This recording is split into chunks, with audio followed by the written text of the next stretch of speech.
Hi all, ഇന്ന് ഞാനിവിടെ share ചെയ്യുന്നത് ട്രിവാൻഡ്രം സ്റ്റൈല് മുരിങ്ങയ്ക്കായും മാങ്ങയൊക്കെ ഇട്ട ഒരു മീൻകറിയുടെ റെസിപ്പിയാണ്. ഇന്ന് മുതൽ ഞാൻ വിചാരിക്കുന്നത് എല്ലാ സ്ഥലത്തെയും മീൻകറിയുടെ റെസിപ്പി ഒന്ന് ട്രൈ ചെയ്തിട്ട് അതിൻ്റെ വീഡിയോ ഇടണമെന്നാണ്. ട്രിവാൻഡ്രം സ്റ്റൈല് മീൻകറിയിൽ ഈ വാളംപുളി അല്ലെങ്കിൽ മാങ്ങ ഇട്ട് കൊടുക്കുക. ഇപ്പോൾ മാങ്ങയുടെ സീസൺ ആയതുകൊണ്ട് ഞാൻ മാങ്ങയാണ് ഇടുന്നത്. മാങ്ങ ഈ ഒരു വലുപ്പത്തിൽ ഒരു മീഡിയം സൈസ് അത്യാവശ്യം പുളിയുള്ള മാങ്ങയാണ് ഞാൻ എടുത്തേക്കുന്നത്. ഈ ഒരു വലുപ്പത്തിൽ നീളത്തിലാണ് അരിഞ്ഞ് ചേർത്ത് കൊടുക്കുന്നത്. ഇപ്പം മീൻകറി വെന്ത് വരുമ്പോൾ പുളി ചിലപ്പം കുറവാണെങ്കിൽ പിന്നെ നമ്മൾ മാങ്ങ ഇട്ട് കൊടുക്കേണ്ട കാര്യമില്ല. പിന്നെ വാളംപുളിയോ വല്ലതും ഇട്ട് നമുക്ക് ഇതിൻ്റെ പുളി അഡ്ജസ്റ്റ് ചെയ്യാവുന്നതാണ്. അതിനുശേഷം ഈ ഒരു വലുപ്പത്തിലുള്ള മുരിങ്ങയ്ക്ക ഞാനൊരു 5 പീസാക്കിയിട്ട് 2ആയിട്ട് മുറിച്ചാണ് ഇട്ട് കൊടുക്കുന്നത്. പിന്നീട് പച്ചമുളകും ഇതിലേക്ക് ഇട്ട് കൊടുക്കുന്നുണ്ട്. ഈ തൊണ്ടമുളക് അല്ലെങ്കിൽ ഉണ്ടമുളകാണ് ഇട്ട് കൊടുക്കുന്നത് ട്രിവാൻഡ്രം സ്റ്റൈൽ മീൻകറിയിലൊക്കെ. ഞാനിവിടെ എനിക്ക് പച്ചമുളക് അവൈലബിൾ ആയതുകൊണ്ട് അതാണ് ഇട്ട് കൊടുക്കുന്നത്. ഇനി അരിഞ്ഞു വെച്ചിരിക്കുന്ന ഈ മാങ്ങയും മുരിങ്ങയ്ക്കയും അതിലേക്ക് നമുക്ക് ഈ അരപ്പ് തയ്യാറാക്കാം. അതിനായിട്ട് 1.5 ടേബിൾ സ്പൂൺ മുളക് പൊടി, 2 ടേബിൾ സ്പൂൺ മല്ലിപ്പൊടി, 1/2 ടീസ്പൂൺ മഞ്ഞൾപ്പൊടി, 1 കപ്പ് തേങ്ങ തിരുമ്മിയതെടുത്തിട്ടുണ്ട്. പിന്നീട് ഇതിലേക്ക് ഒരു 5 ചെറിയുള്ളി ഇട്ടതിന് ശേഷം ഒരു മിക്സിയുടെ ജാറിലേക്ക് ഇതിട്ടൊന്ന് അരച്ചെടുക്കാം. അരച്ചെടുക്കുമ്പോൾ നമ്മൾ ആവശ്യത്തിനുള്ള വെള്ളം ചേർത്ത് നല്ല ഫൈനായിട്ട് തന്നെ അരച്ചെടുക്കാൻ ശ്രദ്ധിക്കുക.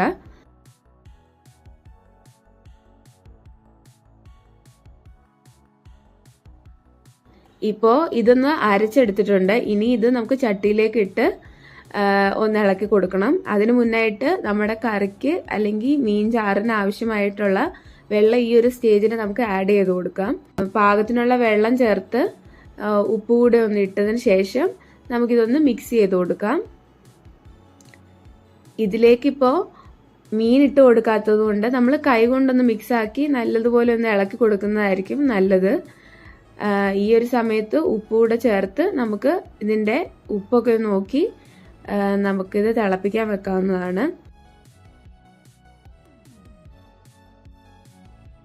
അതിന് മുന്നായിട്ട് ഒരല്പം കറിവേപ്പിലൂടെ ഇട്ട് കൊടുക്കാം.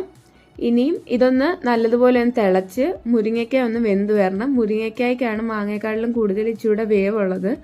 അതുകൊണ്ട് മാങ്ങ എന്തായാലും വെന്ത് വരും. മുരിങ്ങയ്ക്ക ഒന്ന് വെന്തതിന് ശേഷം നമുക്ക് ഒരു പകുതി വേഗം ആകുമ്പോഴത്തേക്കിന് നമുക്ക് മീൻ ഇട്ട് കൊടുക്കാം. ഞാൻ ഇന്നിവിടെ എടുക്കുന്നത് ചൂരയാണ്. ഒരു ചൂര, ബാക്കി ചൂരയുടെ തലയുടെ ഞാൻ ഇതിൻ്റെ അകത്ത് ഇട്ട് കൊടുക്കുന്നുണ്ട്. മീൻ ഇട്ടതിന് ശേഷം നമ്മൾ സ്പൂൺ ഇട്ടൊന്നും ഇളക്കുന്നത് മീൻ പൊടിഞ്ഞു പോകും. അത് കാരണം ജസ്റ്റ് ഒന്ന് ചുറ്റിച്ചു കൊടുക്കുക. ഒരു തുണിയൊക്കെ പിടിച്ച് ചെയ്യുക, അല്ലെങ്കിൽ ഇതുപോലെ കൈ പൊള്ളിപ്പോവും. അത് കാരണം തുണിയൊക്കെ പിടിച്ച് നമ്മളിതൊന്ന് ചുറ്റിച്ച് കൊടുക്കണം. ഇനി നമുക്കിതൊന്ന് അടച്ചു വെച്ച് ഈ മീനൊന്ന് അത്യാവശ്യം ചാറൊക്കെ വറ്റി വരുമ്പോഴത്തേക്കിന് പുളിയോ ഉപ്പോ ഒക്കെ കുറവാണെങ്കിൽ നമുക്ക് അതനുസരിച്ച് ഇതിലേക്ക് ചേർത്ത് കൊടുക്കാവുന്നതാണ്. പിന്നീട് അല്പം കറിവേപ്പിലയോട് ഇട്ട് കൊടുക്കാം. കറിവേപ്പില നമ്മൾ ഇട്ട് കൊടുക്കുന്നത് നല്ലതാണ് എപ്പോഴും. അത് കാരണം നമുക്ക് ആവശ്യത്തിനുള്ള കറിവേപ്പില ഇട്ട് കൊടുക്കാവുന്നതാണ്. മാങ്ങയൊക്കെ എന്തായാലും വെന്ത് കാണും. ഈ കറി ഒന്ന് തിളച്ച് ഒന്ന് വറ്റി വരുമ്പോഴത്തേക്ക് നമുക്കിനി ഇതിലേക്ക് പച്ച വെളിച്ചെണ്ണ ഒന്ന് ഒഴിച്ചു കൊടുക്കാം. പച്ച വെളിച്ചെണ്ണ ഒരല്പം കറിവേപ്പിലയോട് ഇട്ടതിന് ശേഷം നമുക്ക് തീ ഓഫ് ചെയ്യാം. ഇത് മൺചട്ടി ആയതുകൊണ്ട് ആ ചൂടൊന്ന് കാണും.